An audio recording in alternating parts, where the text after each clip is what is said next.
the greatest show on earth. Elvis has left the building. Thanks for stopping by the Serge T channel. I am Serge T, and in this video, I will be doing my review of the Baz Luhrmann biopic of Elvis, the King of Rock and Roll. For some reason, I expected this film to be something else. Don't know what. I mean, it was good, loved the music, the acting, and the recreation of Elvis' greatest performances. Austin Butler is the real deal. He embodied Elvis and at times looked eerily like the king.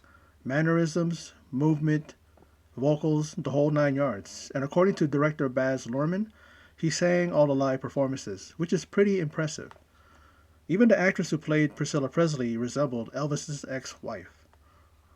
Tom Hanks gave a performance which at times bordered on mimicry.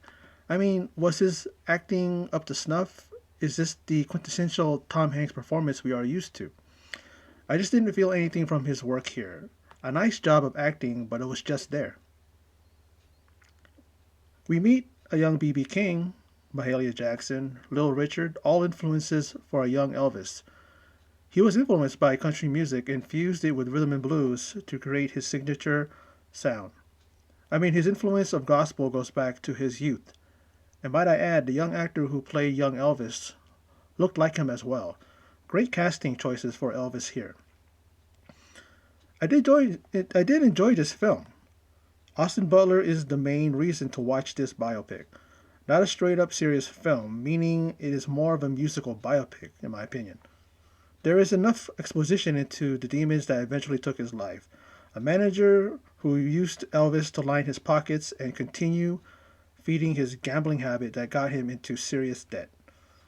A drug habit involving heavy pill use, I am sure, was only worsened by the extensive 15-day, 15-city U.S. tour that was depicted in this film. And this was instead of going on an international one, which I am surprised we find he never performed outside the U.S. I found myself telling Elvis to go and seek the treatment Priscilla arranged for him. It would have surely prolonged his life. Also, get rid of Colonel Tom Parker. He has been nothing but a leech. But of course, we know how his life ended and how his iconic, incredible, trailblazing career came to a tragic end. How only at the age of 42 he was taken from this world. He still had plans of where he wanted to go and what he wanted to do.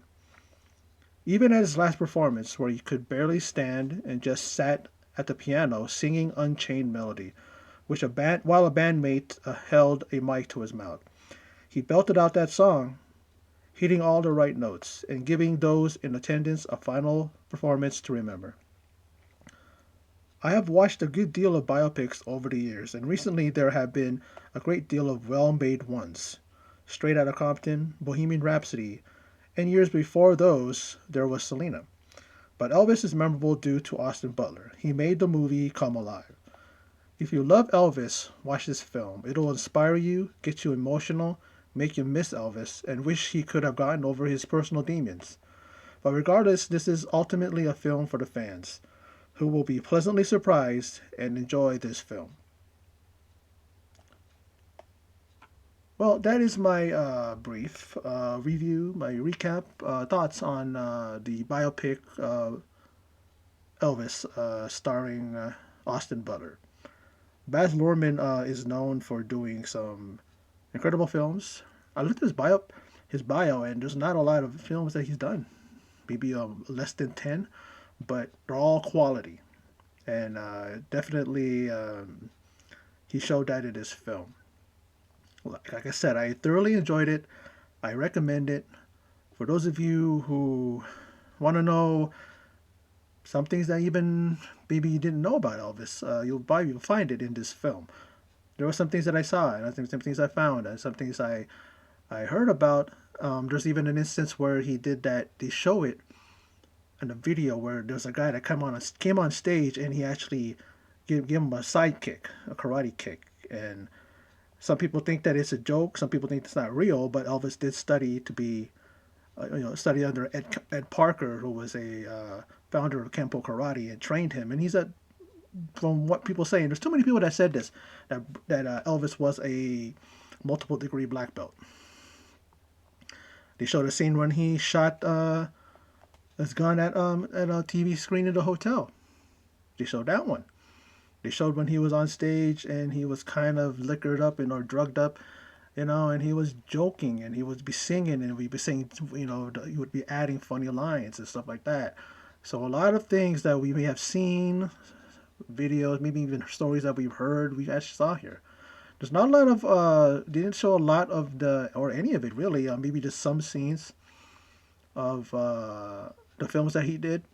You would see the names of the individual films, just popping up. You see the titles, you know. And they never showed him behind the scenes, filming the movie, maybe even Blue Hawaii, which is, one of his famous ones, one of his big hits, especially when it comes to the soundtrack. But I think that you will enjoy it.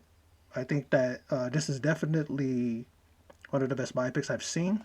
I've seen better, but it's right up there. And it isn't a bad film. It's really, really good. So, well, that's my review.